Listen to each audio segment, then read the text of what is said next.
Have you ever felt like your life is stuck? Like every morning you wake up with the same weight on your chest? The same unfinished dreams sitting in the corner of your mind like dust on a shelf? You try big things. You make big plans. You promise yourself this time it will be different. But days pass, weeks pass, and nothing changes. You start to wonder if something is wrong with you. But what if the problem was never your big plans? What if the answer was hiding in something so small you walked past it every single day? This story will show you the truth that most people never discover until it is too late. The smallest actions done quietly and consistently can rebuild a broken life from the inside out. Once upon a time, in a small, rust-colored town where the mornings smelled of fresh bread and motor oil, there lived a 26-year-old man named Eli. Eli was not a bad person.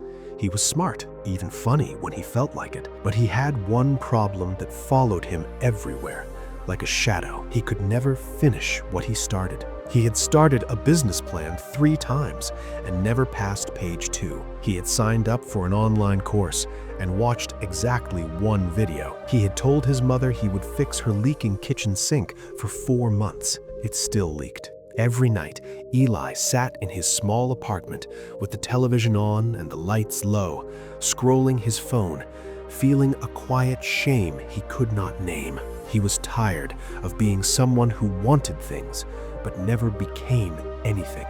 One Saturday, Eli's car broke down outside an old repair shop at the edge of town. While he waited, an older man named Harold came out from behind the counter. Harold was in his late 60s, with grease on his hands and calm in his eyes. He did not talk much.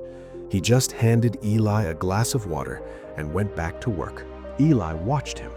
Harold moved slowly, but everything he touched got finished. Every bolt tightened, every wire connected, every tool placed back in its exact spot. Eli finally asked, "How do you get so much done without rushing?" Harold did not look up. He said, "I do one small thing right, then the next, that's all." Eli almost laughed.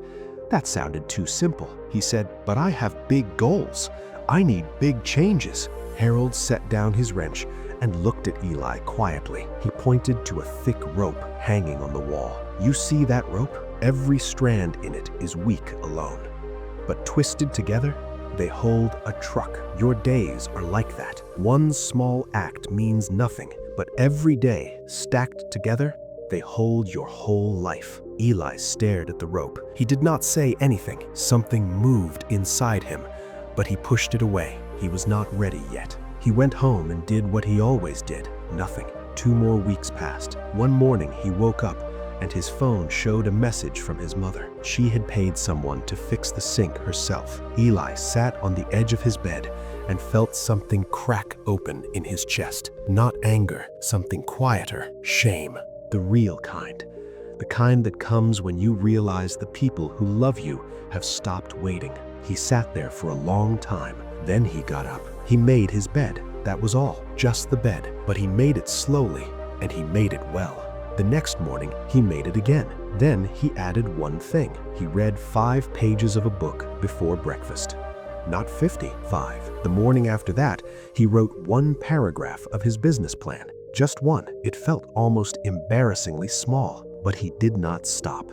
He kept the rope image in his mind. 1 strand, then 1 more. After 3 weeks, something shifted. His apartment felt different, cleaner, quieter. His mind felt less like noise and more like a room with the windows open. His supervisor at work asked him, "Eli, you seem different lately. What changed?" Eli thought for a moment and said, "I stopped trying to change everything. I just changed 1 small thing each morning." Months later, Eli's business plan was finished.